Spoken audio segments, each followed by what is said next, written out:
Alors, bonjour pasteur. Bonjour. Vous faites partie de ceux qui ont été arrêtés dans les affaires des incendies. Vous étiez le vice-président de la sous-section Ave Maria de l'ANC et donc vous étiez proche de Étienne Yakanou.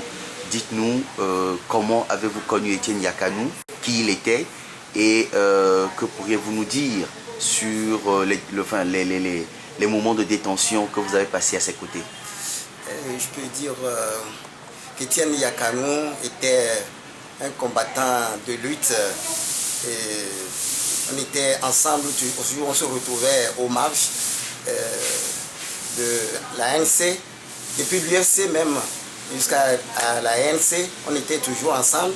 Et finalement, bon, dans notre quartier ici, donc nous l'avons pris, vu sa bravoure et puis sa détermination pour la cause nationale, nous l'avons pris comme président de la sous-section Ave Maria. Donc franchement, Étienne, pour nous, nous ne pouvons pas l'oublier parce qu'il a combattu ce qu'on dit dans la Bible, le bon combat pour une cause nationale. Donc dans sa détention, j'ai eu à l'écouter quand il était arrêté, combien de fois à l'interrogatoire, l'interrogation était tellement musclée que la menotte qu'on on lui serrait tellement et que c'est comme si ses os vont s'exploser et qu'il a dit lui-même, il m'a dit qu'il leur a dit, si vous voulez me tuer, tuez-moi et puis après on me couvrira avec les drapeaux du Togo. J'en ai assez, je n'en pouvais plus supporter. Et finalement il pleurait. Et donc c'est ce qu'il m'a relaté quand moi j'étais détenu. Donc le 9, au cours de la détention, quand nous avons vu son état qui n'allait pas, la veille, nous avons demandé au chef de poste à ce qu'on l'évacue pour un traitement, parce que sa femme avait déjà amené un infirmier pour le soigner, mais ce qui n'a pas été fait. Et le chef de poste a accepté que le lendemain, il va pouvoir l'évacuer. Donc depuis 7h30, 8h, bon, il a demandé à ce que l'ambulance vienne. Ce n'est qu'à 13h qu'on a amené une voiture pour pouvoir le transporter. En ce moment, il était fatigué et il n'avait plus de résistance. Et on l'a amené, puis bon, nous tous, nous étions vraiment nous étions inquiets parce que, vu son état, comment il est affaibli, et bon, donc quand il est transporté, s'il était transporté directement, peut-être qu'à un centre spécialisé au CSU, peut-être qu'on aurait pu faire les soins nécessaires. Mais il a passé par la gendarmerie avant d'être évacué.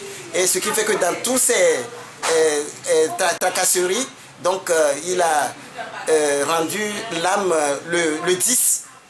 Le 10, donc nous, on était toujours en détention, on n'a rien pris, ce n'est que le lendemain matin, le 11, que nous avons eu la nouvelle et c'était vraiment, nous étions tous,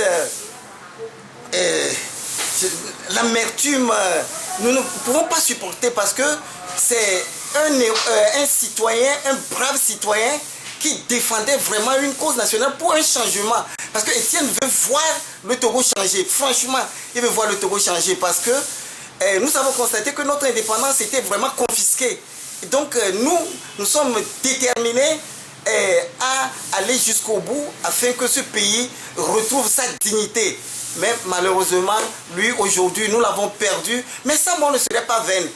Sa mort dans le cœur des Togolais, ça nous redonne encore la force de continuer cette lutte-là jusqu'à la victoire un jour et que ce peuple soit libéré une fois pour toutes. Alors, lorsque vous étiez en détention, qu'est-ce qu'il a eu à vous confier? Qu'est-ce qu'il a eu à vous dire? Est-ce qu'il vous a confié certaines choses sur sa lutte? Mais Étienne, comme je vous l'ai dit au départ, mais lui, tout ce qui concerne les activités du parti ou tout ce qu'il peut faire et de son propre pour que même son argent, tout, il met tout pour que les activités du parti apportent quelque chose. Donc, il est vraiment investi dans le truc. Donc, même la gendarmerie, il dit à son retour, on continuera encore, quand nous serons libérés un jour, il continuera encore la lutte jusqu'à ce que nous ayons un jour la victoire. Et non pas nous seulement, mais nos progénitures. Parce que la lutte que nous menons aujourd'hui, ce n'est pas seulement nous, mais nous voulons que les générations futures soient libres. Alors, un an jour pour jour, Étienne n'est plus, Étienne nous a quittés. Qu'est-ce qu'on peut retenir de ça, moi? Oui, un an. Étienne n'est plus. Il nous a laissés au cours du combat. Mais nous pouvons dire que sa mort nous incite tous encore à redoubler d'efforts et à être plus engagés à ce que sa mémoire ne soit pas oubliée et à ce que un jour même dans sa tombe dans sa tombe, il serait fier que le Togo est libéré et que sa mort n'a pas du tout été vaine. Merci beaucoup. Je vous remercie.